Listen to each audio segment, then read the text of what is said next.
મેં જોયા છે પોતાના સંસારમાં, પરિવારમાં, વ્યવહારમાં, બિઝનેસ, ઉદ્યોગ સંભાળતા સંભાળતા અરે સાધુઓ કરતા મને એક કદમ આગળ એટલું સુંદર જીવન જીવતા હોય છે, એટલું શ્રેષ્ઠ જીવન જીવતા એવા માણસોને મેં જોયા છે કે જમણો સત્કાર્ય કરતો હોય તો ડાબા હાથને ખબર પણ ન પડવા દે. આવા ડાયા માણસો દુનિયામાં છે, આવા પવિત્ર માણસો આ જગતની અંદર છે. તેથી સાધુ કોઈ જ્ઞાતિ નથી, સાધુ એક સ્વભાવ છે. તેથી બ્રહ્મા બોલ્યા છે, હે નારદ, હે સાધુ, હે સાધુ. ભો બ્રહ્મન સાધુ પૃષ્ટોહમ ત્વયા વિભૂષ સતમા લોકોપકારિણા નિત્યમ લોકાનાં હિતકામ્યયા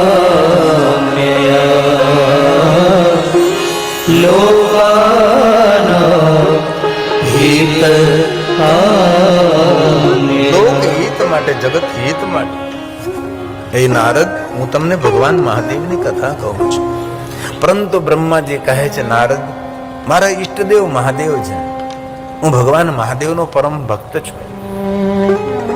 વિશ્વના દરેક દેવતાઓ મહાદેવના ભક્ત છે. મહાદેવ મૂળ છે આપણા સૌનું. મહાદેવ આપણા સૌના જીવનનો પ્રારંભ છે. જેની પાસે શિવ નથી એ માણસ શવ સમાન છે.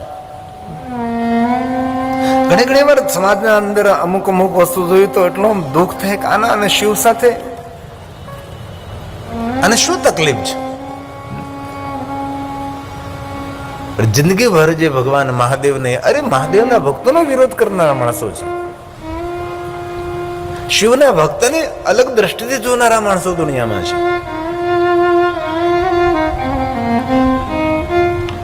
આપણે સૌરાષ્ટ્રના તો અમુક અમુક ગામડા એવા છે ને કે શિવથી સંપૂર્ણ વિરોધમાં છે.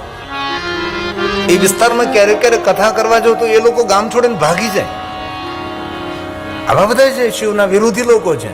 શિવ પ્રત્યે ખબર રહે તેને કઈ તકલીફો છે, પણ એને ખબર હોવી જોઈએ કે આપણા જીવનનો પ્રારંભ શિવ છે, જીવન મધ્યમાં પણ શિવ છે ને જીવનના અંતમાં પણ શિવ છે.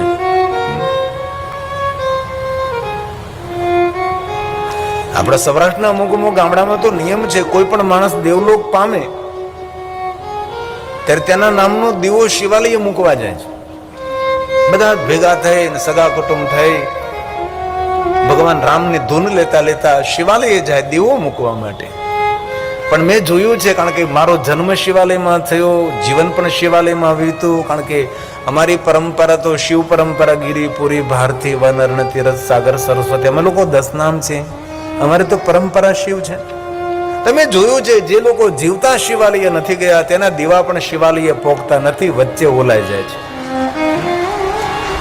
તો આપણું મૃત્યુ થાય પછી આપણા નામનો દીવો કોઈ શિવાલય લઈ જાય તેના કરતા તો આપણે એકાદી વાર શિવાલય જઈ અને ભગવાન મહાદેવના સાનિધ્યમાં એક દીવોની દીપમાલા પ્રજ્વલિત કરી દે. અંજવાળું અંજવાળું આજ મારે અંજવાળું, સદગુરુ આવ્યા આજ મારે અંજવાળું.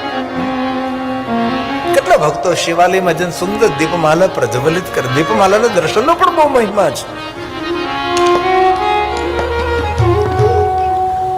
આપણે હમણાં ચંદુભાઈ પણ મારી સાથે હતા, ચંદુભાઈ ગજેરા, હરિદ્વાર કથા હતી ગજેરા પરિવાર અલ્પેશભાઈ ગજેરાની. કેટલી સુંદર ભવ્ય ગંગાના કિનારે આટલી દિવ્ય શિવ મહાપણ કથાનું આયોજન કર્યું હતું. ત્યારે પણ ચંદુભાઈ ગજેરા મારી સાથે હતા અને પૂરો ગજેરા પરિવાર હતો. મને સુંદર વાત કરી કે તેમના દાદા અલ્પેશભાઈના પિતાજીના પિતા મહાદેવના પરમ ભક્ત, અને સોમવાર હતો, દીપમાલા પ્રજ્વલિત હતી, શિવાલયમાં ભગવાન મહાદેવની સામે ઉભા હતા અને મહાદેવની સામે મસ્તક ઝુકાયું હજી ઉઠાયું નથી. અને શિવ મહાપણ ગ્રંથમાં આ બધા શ્લોકો છે કે જેનું શિવાલયની આસપાસ મૃત્યુ તો થવાનું જ છે ભાઈ, દરેકનું થવાનું છે. આ દુનિયામાં કોઈ પણ હોય એને જવાનું તો છે, એ પાકી વાત છે. પણ શિવ મહાપણ ગ્રંથને શ્લોકાત્મક મારી પાસે બધી કથાઓ છે કે શિવાલયની આસપાસ કોઈનું પણ અંત થાય તો તેની પાછળ કોઈ પણ કર્મકાંડ, પૂજા પાઠ, કોઈ તર્પણ વિધિ ન કરવામાં આવે તો પણ એ જીવાત્મા ભગવાન મહાદેવના લોકને પ્રાપ્ત થાય છે. આ શિવજીનો શ્રેષ્ઠ મહિમા છે. અને જીવન પર્યંત જે શિવને ન માને, અંત સમયે જ્યાં તેને અગ્નિ સંસ્કાર કરવા લઈ જાય ત્યાં શિવ એ શમશાનના દ્વારે શું લખેલું હોય છે? કૈલાસ નિવાસ. શમશાનના દ્વારે કૈલાસ લોકો લખે છે. આમ તો લખવું ન જોઈએ, કારણ કે કૈલાસ એ શમશાન નથી. કૈલાસ એ હજારો સ્વર્ગનું જન્મસ્થાન છે અને આને કૈલાસ કહ્યો છે.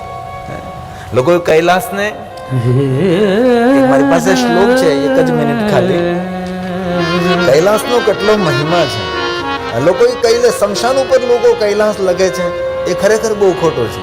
મેં ઘણા શમશાન ઉપર કૈલાસ ન લખાય, એ કૈલાસનું અપમાન. કૈલાસ કોઈ શમશાન નથી. કૈલાસ તેને કહ્યું છે કે જ્યાંથી સ્વર્ગો ઉત્પન્ન થાય, જ્યાંથી સ્વર્ગના સુખો નિર્માણ થાય છે, જ્યાં શિવ અને પાર્વતી નિત્ય નિવાસ કરે છે, એ કૈલાસ. કૈલાસ કોઈ સામાન્ય નથી. જો આપણે કૈલાસ શબ્દ શમશાનમાં લખવા શરૂ કરી દઈશું તો કોઈના ઘર ઉપર કોઈ માણસ કૈલાસ નહીં લખે, કારણ કે આ તો ભાઈ શમશાન ઉપર લખેલું, આ ઘર ઉપર ન લખાય. અને પ્લસ કૈલાસ શબ્દ જો આપણે શમશાનમાં જ લખવાનું શરૂ કરી દઈશું તો કોઈ પોતાનું નામ કૈલાસભાઈ નહીં રાખે, કોઈ બહેન કૈલાસબેન નામ નહીં રાખે. તેથી ડાયા માણસોએ શમશાન ઉપર જો કૈલાસ શબ્દ લખેલો હોય તો કૈલાસ શબ્દને હટાવવો જોઈએ. આવું કોઈ જગ્યાએ નથી કહ્યું કે શમશાનના દ્વારે કૈલાસ લખવું. આ શિવ મહાપડ ગ્રંથનો શ્લોક છે. કૈલાસ કોને કે કૈલાસ ભવનમ રમ્ય, કૈલાસે ભવનમ રમ્યમ. રમ્ય દુનિયાની સુંદરમાં સુંદર કોઈ સ્થાન હોય તો કૈલાસ છે. કૈલાસ જાણ તમે દુનિયાનો કોઈ તમારા આપણા હૃદયમાં મનમાં વિચાર, ગંદો વિચાર પ્રગટ ન થાય. આમાંથી ઘણા ભાઈ બહેનો કૈલાસી આવ્યા છે. કેટલા કૈલાસ યાત્રા કરી નરેશભાઈ કરી છે. બહુ કઠિન યાત્રા છે, સરળ યાત્રા નથી. એમાંય કૈલાસની પરિક્રમા તો ભગવાન દેખાડી દે ભાઈ. માનસ સરોવર નહીં, માનસ સરોવર. એનું સાચું નામ છે બ્રહ્મ સરોવર. એ બ્રહ્માજીએ બનાવેલું સરોવર છે.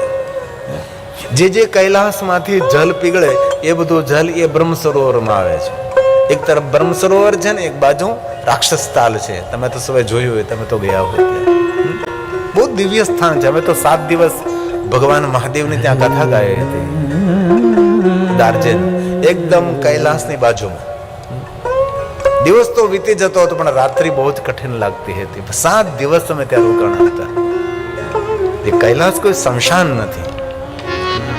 કૈલાસ એટલે વિચારોની એકદમ પરમ નિવૃત્તિ, એ કૈલાસ છે. આ શિવ મહાપડ ગ્રંથનો શ્લોક છે. કૈલાસે ભવનમ રમ્યમ પંચવક્ત્ર શકારઃ બ્રહ્માંડસ્ય તથા નાશો તસ્ય નાશો વૈરહી તસ્ય નાશો વૈરહી. આ રુદ્ર સંહિતામાં સતીખંડની અંદર આ શ્લોક આપેલો છે. કૈલાસનું તેમાં ખૂબ મોટું સુંદર રમણીય વર્ણન છે. પરમ રમ્ય ગિરિવરુ કૈલાસું સદા જહાં શિવ ઉમા નિવાસ. જ્યાં ભગવાન શિવ અને ઉમા નિરંતર રહે છે. અને શું કરે છે? કથા કરે. ભગવાનની કથાનું ગાયન કરે છે. સિદ્ધ ગણ તપોધન સૌ કથાનું શ્રવણ કરે છે. નિરંતર જ્યાં કથા ગવાતી રહે છે એ કૈલાસ છે. પરમ રમ્ય ગિરિવરુ કૈલાસુ. સામાન્ય સ્થાન નથી ભાઈ. કૈલાસ બહુ દિવ્ય સ્થાન છે. હજી તો હમણાં લગભગ ભારતને કૈલાસમાં જવાની છુટ્ટી મળે નહીં મળે ખબર નહીં. ઘણા સમયથી કોરોના કાળ પછી આપણા ભારતીયોને જવા માટે અનુમતિ નથી. આમ તો કૈલાસ એ ભારતના પ્રાંતમાં હતો પણ આપણે ઘણું બધું ગુમાવ્યું અને સંગઠનના અભાવે ગુમાવ્યું ને. આપણું સંગઠન ને એટલે આજે હું જયારે કથામાં આવતો હતો ત્યારે આ બધા જ એક સરખા કપડા પહેરીને ગજરા પરિવાર મને લેવા માટે જયારે ત્યાં આવ્યા ત્યારે હું ખૂબ રાજી થયો. મેં ખૂબ હૃદયથી ધન્યતા આપી. એ કેટલું સુંદર એક સરખા કપડા, એક સરખી મુખ પ્રસન્નતા. મેં તો આવી રીતે પરિવારમાં જો સંગઠન રહે તો દુનિયાની કોઈ તાકાત નથી આપણી સામે નજર પણ કરી શકે છે. પરિવાર કોને કહેવાય? જ્યાં પારાવાર પ્રેમ હોય તેને પરિવાર કહેવાય છે. તેથી કૈલાસની બહુ દિવ્યતા છે. આ તુલસીના શબ્દો છે, રામચરિતમાનસના શબ્દો છે. પરમરમ્ય ગિરિવરો કૈલાસુ સદા જા શિવ ઉમા નિવાસુ સદા જા શિવ ઉમા નિવાસુ. ભગવાન શિવજી નિરંતર જ્યાં કથા ગાય છે, ઉમા ભવાની કથાનું શ્રવણ કરે છે. સિદ્ધ તપોધન જોગી જન સૂર કિન્નર મુનિ વૃંદ આ બધા કથાનું શ્રવણ કરે છે. શંકર ભગવાન જ્યાં ભગવાનની કથાનું ગાયન કરે, દોહરો છે, રામચરિતમાનસ, કેટલા કેટલા કથાનું શ્રવણ કરી. ઉમા તો પ્રધાન શ્રોતા છે. જેમાં આમાં પ્રધાન શ્રોતા મારા ગજરા પરિવાર છે. આ કથાના પ્રધાન શ્રોતા કોણ? તો કે ગજરા પરિવાર પ્રધાન શ્રોતા કહેવાય. તો કૈલાસમાં શંકરજી જ્યારે કથા કહે છે ત્યારે પ્રધાન શ્રોતા કોણ? ઉમા કહું મેં અનુભવ અપના સતહરી ભજન જગત સબ સપના. ઉમા એ પ્રધાન શ્રોતા છે, જેમાં એ ગજરા પરિવાર પ્રધાન શ્રોતા છે. કોણ કથા સાંભળે છે? સિદ્ધ તપોધન. સિદ્ધ તપોધન જોગી જન સુર કિન્નર મુનિ મુનિવૃંદ, મુનિનો સમૂહ છે, કથાનું શ્રવણ કરે છે. ને શિવ મહાપ્રદ ગ્રંથમાં કહ્યું પણ છે, જે કથા સાંભળે છે ને કથામાં જે મૌન રહે છે તેને મુનિ સમજવું. મુનિ એટલે મૌન રહેવું, એ મુનિ. ભલે આપણે નારદને આપણે મુનિ કે નારદજી વધારે વધારે મૌન રહે છે, તેથી નારદને મુનિ કહેવાય છે. મૌન રહેવું એ મુનિ છે. જેવું નથી કહ્યું પુરુષ શરીર જ તે, નારી શરીર પણ જે મૌન રહે છે એ મુનિ છે. પણ ઘણાનું નામ મુનિ હોય પણ મૂંગી રહેતી જ ન હોય. નામ જ ખાલી મુનિ બેન રાખ્યું છે, મુનિ. મૌન રહેવું. મુનિ વૃંદ કથાનું શ્રવણ કરે છે. સિદ્ધ તપોધન. સિદ્ધ તપોધન જોગી જન સુર કિન્નર